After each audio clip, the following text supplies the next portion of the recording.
Indian நேவியோட next SSR எம்ஆரோட update எப்போ வரும் 2025ஓடது, அதை பற்றின டீட்டெயில்ஸும், நெக்ஸ்ட்டு எஸ்எஸ்ஆர் எம்ஆரோட இப்போ ஃபைனல் கட் ஆஃப் எப்போ வரும் அண்ட் கோஸ்ட் கார்டோட இப்போ ரிசல்ட் எப்போ அப்டேட் ஆகுன்ற விஷயங்களையும் பார்க்க போகிறோம். நான் சொல்கிற எல்லா இன்ஃபர்மேஷனையும் ஸ்கிப் பண்ணாமல் பாருங்கள். பிடிச்சிருச்சு அப்படின்னா லைக் பண்ணி சப்ஸ்கிரைப் பண்ணுங்கள், உங்களோட ஃப்ரெண்ட்ஸுக்கும் ஷேர் பண்ணிடுங்க. ஃபர்ஸ்ட் நம்ம பார்க்க போகிறது இப்போ நடந்து முடிஞ்ச எஸ்எஸ்ஆர் எம்ஆரோட ரிசல்ட் ஏன் இவ்வளோ டிலே ஆகுது அப்படின்னு நீங்கள் கேட்கலாம். ஃபைனல் கட் ஆஃப் இருக்குது பார்த்தீங்களா, இந்த இதில் வந்து இப்போ சர்வர், இந்தியன் நேவியோட சர்வர் வந்து ரொம்ப பிஸியாக வந்து இருக்குது. இதன் காரணமாக தான் லேட் ஆகுது. இப்போ வந்து வெப்சைட்டோட மெயின்டெனன்ஸ் போய்கிட்டு இருக்குது. 50% வெப்சைட்டோட அப்டேட் பண்ணுற விஷயங்கள் எல்லாமே முடிஞ்சிருச்சு.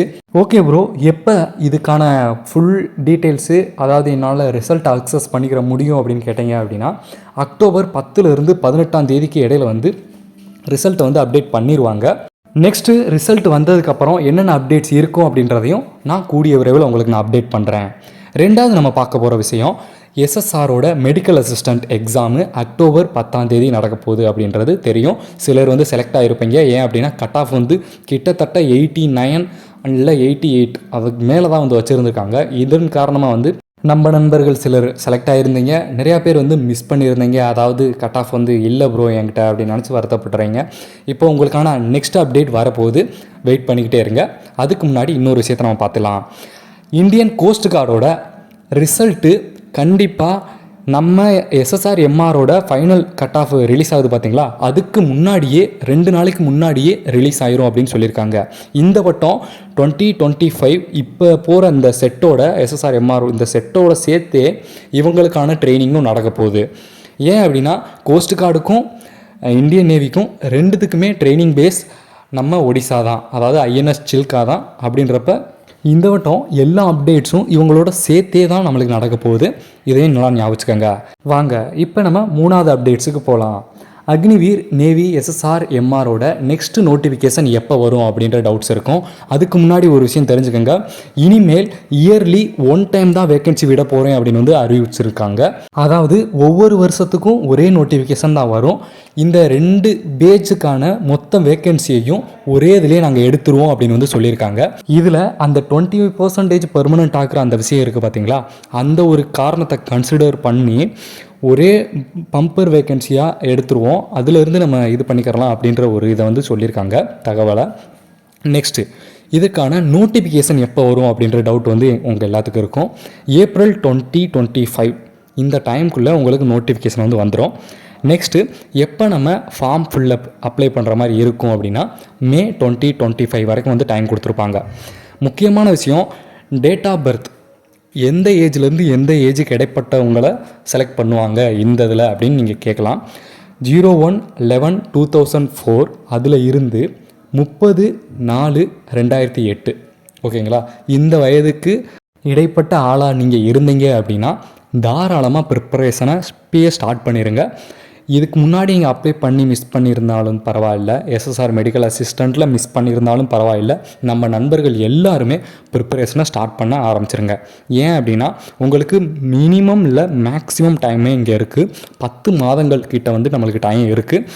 லாஸ்ட்டு ரிவிஷன் பண்ணுறதுக்காக கடைசி அந்த 2 மாதத்தை வந்து எடுத்துக்கோங்க. மேக்ஸிமம் வந்து இப்போ நீங்கள் செப்டம்பர், அக்டோபர், நவம்பர், டிசம்பர், ஜனவரி, பிப்ரவரி இந்த டைம் ஃபுல்லாமே நீங்கள் வந்து கிட்டத்தட்ட ஒரு 6-7 மாதங்கள் வந்து கொஞ்சம் கொஞ்சமாக வந்து நீங்கள் படிக்க ஆரம்பிச்சிங்க அப்படின்னா ஒரு நாளைக்கு ஒரு 1 மணி நேரம் 2 மணி நேரம் இந்த மாதிரி படிக்க ஆரம்பிச்சிங்க அப்படின்னாலே ரொம்ப அதிகம்தான். முக்கியமான விஷயம், ஃபிசிக்கலை எப்பயுமே கைவிட்டுறாதீங்க, ரொம்ப ரொம்ப முக்கியம். அதே மாதிரி சிட்டப் ப்ராக்டிஸு அண்ட் நம்மளோட புஷ்அப் ப்ராக்டிஸ் வேணும், ஸ்குவாட்ஸ் ப்ராக்டிஸ், இது 3ஐயும் எப்பயுமே மிஸ் பண்ணிடாதீங்க. நெக்ஸ்ட் நம்ம பார்க்க போகிறது, இதற்கான எக்ஸாம் டேட்டு எப்போ அனௌன்ஸ் பண்ணுவாங்க ப்ரோ அப்படின்ற டவுட் இருக்கும். நம்ம ஜூலையில் 2025 ஜூலையில் கன்ஃபார்மாக உங்களுக்கான எக்ஸாம் வந்து இருக்க போகுது. ஓகேங்களா. இப்போ என்னோட தரப்பில் இருந்து சில விஷயங்களை நான் உங்களுக்கு சொல்கிறேன். ஃபஸ்ட்டு விஷயம் என்ன அப்படின்னா, இப்போ அக்டோபரில் உங்களுக்கு ரிசல்ட் வர்றதுக்கான நிறைய பாசிபிலிட்டி வந்து இருக்குது. அக்டோபர் நான் சொன்னேன் பார்த்தீங்களா 10லேருந்து 18, அதுக்கு முன்னாடியும் உங்களுக்கு வர வாய்ப்புகள் இருக்குது. வெப்சைட்டோட ப்ராப்ளம் சால்வ் ஆயிடுச்சு அப்படின்னா, இல்லை அப்படின்னா இந்த ரிசல்ட் வந்ததுக்கு அப்புறம் நீங்கள் அதாவது நீங்கள் வந்து உங்கள் இதில் வந்து செலக்ட் ஆகலை அப்படின்னு ஃபீல் பண்ண தேவையில்லை. ஏன் அப்படின்னா கிட்டத்தட்ட 2 பேஜுக்கான வேகன்சியை இந்த இதில் எடுக்கிறேன்னு சொல்லியிருக்காங்க. ஏன் அப்படின்னா 02/2024க்கான வேகன்சி மெடிக்கல் அசிஸ்டண்ட்டுக்காக எடுத்திருக்காங்க. அப்படின்றப்ப இந்த வேகன்சி எங்கே போச்சு அப்படின்ற கேள்வி உங்களுக்கு வரும். அதனால தான் அவங்க ஃபஸ்ட்டு பேஜ் இருக்குது பார்த்தீங்களா, அந்த இதோட சேர்த்தே உங்களுக்கான வேகன்சியை எடுத்துக்கிடுவாங்க. அதாவது என்ன சொல்கிறேன் அப்படின்னா ஃபஸ்ட்டு பேஜுக்கு நீங்கள் அப்ளை பண்ணி இருந்திருப்பீங்க, அந்த இதுக்கான இப்போ அந்த ஃபைனல் கட் ஆஃப்க்காக நீங்கள் வெயிட் பண்ணிக்கிட்டு இருக்கீங்க பார்த்தீங்களா, உங்களுக்கு ரிசல்ட் வரல அப்படின்னு நினச்சி நீங்கள் வருத்தப்பட வேணாம். ஃபஸ்ட்டு ரிசல்ட்டுக்காக வெயிட் பண்ணுங்கள். ஏன் அப்படின்னா கட் ஆஃப் வந்து நம்ம கட் ஆஃப் வீடியோ நான் போட்டிருக்கேன் ஆல்ரெடி, அதை நான் டிஸ்கிரிப்ஷனில் கொடுக்குறேன், அதையும் நீங்கள் பார்த்துக்கோங்க. அந்த கட் ஆஃப்குள்ளே இருந்தால் நீங்கள் இந்த வருஷத்துக்கான 01/2024 பேஜுக்கான செலக்டட் ஆளாக வந்து இருப்பீங்க. சப்போஸ் இல்லை அப்படின்னா நீங்கள் வெயிட் பண்ணுங்கள். கிட்டத்தட்ட ஒரு குறிப்பிட்ட டைம் இருக்குது, அதுக்குள்ளே உங்களுக்கு வந்து இன்னொரு தடவை ரிசல்ட் வரும். ஏன் அப்படின்னா அந்த செலக்ட் ஆகிருப்பாங்க பார்த்தீங்களா, அந்த ஃபைனல் கட் ஆஃபில் ஒரு 38 மார்க் வச்சுருக்காங்க அப்படின்னா அந்த கட் ஆஃபு இல்லை அதை விட அதிகமாக எடுத்தவங்கள இந்த பேஜுக்காக கூப்பிடுவாங்க. இதுக்கு அடுத்து மிச்சம் இருக்காங்க பார்த்தீங்களா, அந்த கொஞ்சம் பேர், அதாவது 36, 35, 34 இந்த ஒரு கேட்டகரியில் இருக்கிறவங்க, 33 இந்த கேட்டகரியில் இருக்கிறவங்களையும் கூப்பிடுவாங்க. ஆனால் அவங்களுக்கு 01/2024 பேஜை வந்து கவுண்ட் பண்ண மாட்டாங்க, அதுக்கு அடுத்த பேஜாக கவுண்ட் பண்ணுவாங்க. அவங்களுக்கான ட்ரைனிங்கும் அதே மாதிரி கிட்டத்தட்ட ஒரு 3 மாதங்கள் கழித்து இல்லை 4 மாதங்கள் கழித்து வந்து நடக்கும். இந்த ப்ரொசீஜரையும் அவங்க வந்து சொல்லியிருக்காங்க. பட் எப்படி நடக்குது அப்படின்றத இந்த ஃபைனல் ரிசல்ட்டை வச்சு நான் உங்களுக்கு அப்டேட் பண்ணுறேன். என்னோடய தரப்புலேருந்து 2வது அப்டேட்டு உங்களோட ஃபிசிக்கல் அண்டு உங்களோட ஸ்டடீஸ், இந்த 2 விஷயத்தையும் ரொம்பவே ஃபோக்கஸ் பண்ணுங்கள். இப்போ நீங்கள் மெடிக்கலில் மிஸ் பண்ணியிருப்பீங்க, அதை நினச்சி நீங்கள் எந்த வருத்தமுமே வேணாம். இப்போ வரப்போகிற இந்த இதில் நீங்கள் கான்சன்ட்ரேட் பண்ணுங்கள். உங்கள் கூட நான் எப்போயுமே இருப்பேன். நீங்கள் செலக்ட் ஆகிற வரைக்கும் என்னோடய உதவி உங்களுக்கு எப்போயுமே இருக்கும். நீங்கள் இல்லாமல் நான் கிடையவே கிடையாது. உங்களுக்காக மட்டும்தான் இந்த சேனல். அதனாலேயே நிறையா சோர்ஸஸ்ட்ட இருந்து ஐடியாஸ் அண்டு இன்ஃபர்மேஷனை கலெக்ட் பண்ணதுக்கப்புறம் தான் நான் வீடியோஸ் உங்களுக்காக கொடுப்பேன். தேவையில்லாமல் வந்து வீடியோஸ் போடுறதுல எனக்கு எந்த ஒரு ஈடுபாடும் இல்லை அப்படின்றதையும் தெரிஞ்சுக்கோங்க. என்னோடய தரப்புலேருந்து 3வது பாயிண்ட், இப்போ உங்களுக்கான டைம் ரொம்ப அதிகமாகவே இருக்குது. நீங்கள் தாராளமாக ப்ரிப்பரேஷனை ஸ்டார்ட் பண்ணுங்கள். கிட்டத்தட்ட ஒரு 3 மந்த் இல்லை 4 மந்த் மேக்ஸிமம் டைமே உங்களுக்கு இருக்குது. ஒரு 6 மந்த் கூட நீங்கள் டெய்லி 1 hour படித்தா போதும். ஆனால் ஃபிசிக்கலுக்கு அதே மாதிரி 1 hour இல்லை 2 hour வந்து ஸ்பெண்ட் பண்ணுங்கள். இந்த செலெக்ஷனில் நீங்கள் 100% செலக்ட் ஆகிடுவீங்க.